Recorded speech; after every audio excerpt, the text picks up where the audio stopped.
Hi, I'm Josh. This is Antoine. And this is Pocky for Two.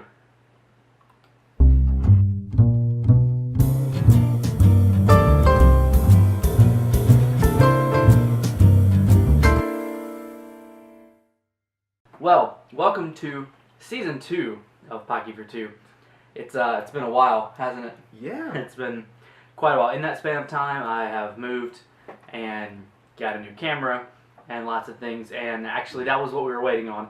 To do Pocky for Two, I told Antoine I wanted to wait till I got a better camera. Because the last time I just didn't feel like the quality was where I wanted it to be. And then we wanted to give you the experience Pocky for Two. Right. So, new camera, new place, and here we are with Pocky for Two. Now we wanted to do something different to start off with, to kind of get back in the groove. And we were talking the other day about things we wanted to watch, movies we wanted to watch. I mentioned to you, I think, that I just watched the third Lord of the Rings movie. And I had only seen it once. And he's only seen it once. In the theaters. And I own the film. I own the movie. It's sad. Where's that? And I said, well, how about this? Let's do a 3-part episode to start back Pocky for Two. We'll watch a movie, and then we'll immediately turn around and record. So actually, this afternoon, we got together, we watched Fellowship of the Ring on Blu-ray. And now we weren't going to talk about it, and just kind of talk about things we liked and things we didn't like and things we thought were funny, and just kind of break it down. All right.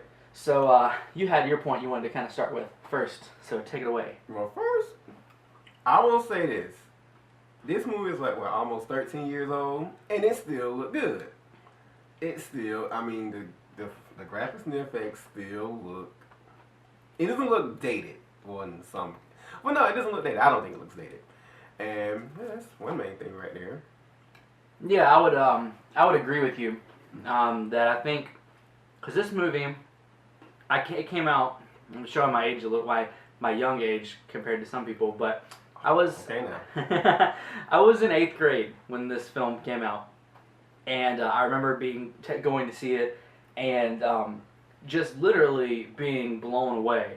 I was blown away by the way it looked. I was blown away by the way it sounded. I thought Peter Jackson did a phenomenal job of giving each of those characters enough time that I was able to care about all of them. And he really does a good job of setting up what's coming. It really to talk about what's coming next in the second movie. I almost said episode 2, but in the second movie and previously on Lord of the Rings. No, he does a great job of really alluding to things that are coming. But I remember thinking all of that when I saw it, because I knew where we were going in this series. I read the first book and I knew where we were going. I hadn't at that time. But I remember just being so floored. I couldn't think of a time, and I can't think of a time, that I saw a movie and walked out and went, this has changed movies for me. Especially movies that come from books. When I saw it, because everyone always says, well, the book's better than the movie, you gotta read the book. And yeah, the books are better than the movie. I'll say that with Lord of the Rings. I'll say the books are better. But never before have I walked out and felt like this movie is at least almost as good as the book and was such an accurate representation. And going back to the original point, I saw those then and I thought great things about them. And watching them now, repeated watchings, I've spent so much of my life watching these movies. I was telling him the other day, you saw episode 3. You saw the third one, one time in theaters? Yeah, okay. I saw it 3 times in theaters the week that it came out. Now keep in mind, this movie is 3 hours long. 3.5 hours 3.5 hours long. So that is how many hours of your life? Too much. You have. Not only that, I've watched it at least 2 or 3 times. The extended editions, you can't see them, but they're behind me. I've watched those a couple of times. I've watched the original theatrical a couple of times, and I've seen these movies a lot. And to have seen them so many times, and to be what you said 13? Almost 13. Almost 13 years away. Yeah, I look at them and I still look at them the same way. Fan status, right? So what should we discuss now? old great sage of the. Oh my God! Don't do it, please. Okay, he's about to do it. Okay, yeah. Hey, man, stop using the ring. Come on, God. All right, now see they. Oh, I'm sorry. No, that was. They gonna get you. That I hope they come up here and get you. I hope they get you. That was to prove the point of what I want to talk about next. Okay. Let me establish from the get-go. I understand the ring is magical. I understand the ring has a mind of its own. What? Hold on. I understand those things, and I understand the ring wants to be found. They tell us that enough times in the movie that anyone would know it, but I knew it going into it. But the sheer number of times that this ring ends up on Frodo's finger in the first movie, he's explicitly told, do not use this. Do not wear it. And well, that's why he did it, because he was told don't do it. Well, that just means you want to put it on in. I think we see some differences. What I just emulated here was, the ring was actively forcing Frodo. This is when they're hiding from the ring wraith.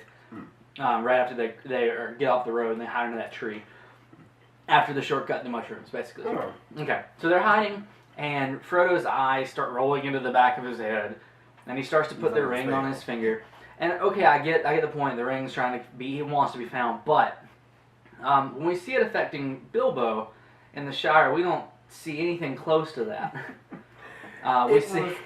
It was mirroring his greed for it. It was making an allusion to Gollum, It was making that allusion to how it poisoned his mind and how he called it his precious. Yes, it's precious. See, that's what that was. Now, the scene which you're referring to, can you demonstrate that scene? No, this thing? That one scene. No, the other one. Oh. Okay, so we're in. I'm glad you brought that up. We are. They're in the city of Bree, in the Prancing Pony, and we hear Pippin in the background. And remember that Frodo has used an alias. He's used Mr. Underhill as his name. Mr. Underhill. And so he hears in the background Pippin go, "Oh yeah, Baggins, I know Baggins. It's Frodo Baggins. He's here with me. He's my, whatever, second on my mother's side," whatever he says. And Frodo, like he should, he runs and he tries to get Pippin to make him shut up because no one's supposed to know that Mr. Baggins is here. And he trips and falls, or is pushed. I can't remember exactly how that went down.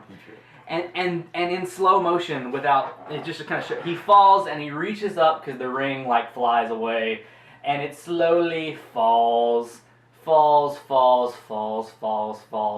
his finger perfectly onto his finger. I don't know. We paused the movie at this point, and I for a minute tossed my ring and tried to make it land on my finger, and I couldn't. Because the ring doesn't want to be found. It wanted to be found. That's why. It's self-explanatory. Okay, so there's number 2. Then we're on Weathertop, and the Nazgul have showed up on Weathertop, and they're standing literally right in front of him. So it's called Weathertop, really? Yeah. What's that place? Yeah, it's Weathertop. Okay. I think. Am I right? Weathertop? Am I wrong? I think look that up and send us in your comments. I think it's Weathertop. Okay, so we're in this place, and they're literally right in front of him. There are 9 of them, and they're right in front of him. And here Mr. Frodo does again. He puts the ring on. Now, I get he's trying to hide, but I feel like he probably knew enough to know that it wasn't going to hide him from them. And that's another thing. I'm just like, okay, I know you're trying to hide, but I think that maybe he actually thought for a second he was like, well, maybe I can just. But then he realized oh crap, they can see me because he was reaching out for it. It was at the time when he was like, no, he was like, well, F you.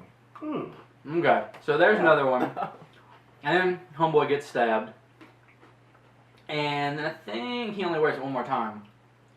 I want to say. Yeah, was that when towards the end with the whole eye thing. Yeah, that was right after the Boromir thing.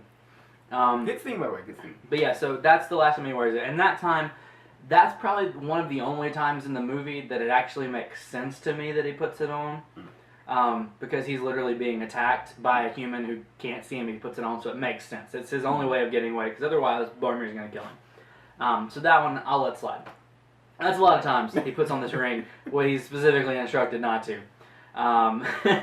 Which is just funny. It's something I hadn't really counted the times before and thought of it before. So there you go. Challenge to all you fans up there. Watch it and do a ring count. How many times does it? Just either wear the ring or come very, very close to putting the ring on. There's a lot of them. So count those for us. We look forward to your answers.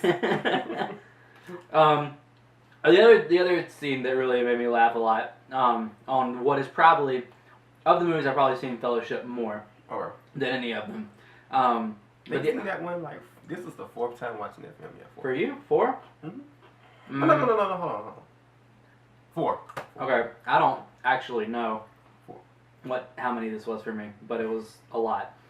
But another scene that it kind of always makes me laugh is when Gandalf goes to talk to Saruman, and for it's like 2 seconds, it's cool, right? For like 2 seconds. Oh gosh. For 2 seconds, they're friendly, and he's like, "Oh, I'm so glad to see you, and let's talk," and blah blah blah blah. And then once he finds the Palantir, the Seeing Stone, and he pulls the cloak off of it, he's like, "No, you need to put it away." And almost immediately, we have epic old man fight. Epic old man fight. Count Dooku versus Magneto. Or the voice of Diaz from Kingdom Hearts 2, if you guys play the game. Versus, what else was Ian McKellen? Ian McKellen? Lots of things, but now they all escape me. I know, I was thinking. They all escape me right now. Well, yes, but Count Dooku versus Magneto. You have was he a Sith Lord or whatever, versus a mutant. Ever notice Ian McKellen looks a lot like Ron Paul? You know. He does. I agree. So, epic old man fight. My favorite thing about it is, if you take away their magical powers, this is the lamest fight ever. Like, let's Photoshop the wand, like not the wands, the staffs out, right? And you have a bunch of old men hitting walls over and over. And it's just sad. It's just sad. We should probably stop. They should make a film. It's called Fighting Old Men. And just have Clint Eastwood versus Ian McKellen. Who else old is in the game? Anthony Hopkins. And versus who else? What's the real old dude? You know, I don't know, but I want to see Anthony Hopkins versus John Cleese. Okay, there you go. Okay, so epic old man fight is a great part of that film.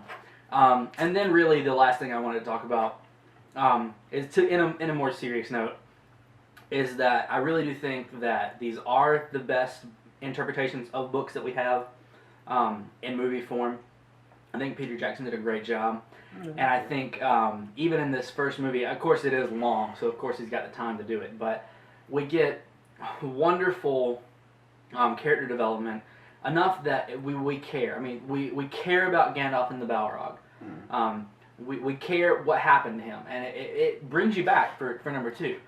And it was at that scene it still almost brings me to tears. We were talking about when we were watching it, we're like, you know, the movie really, you say it a lot, but the movie really has everything. I mean, there's joy, and there's sadness, and there's this betrayal.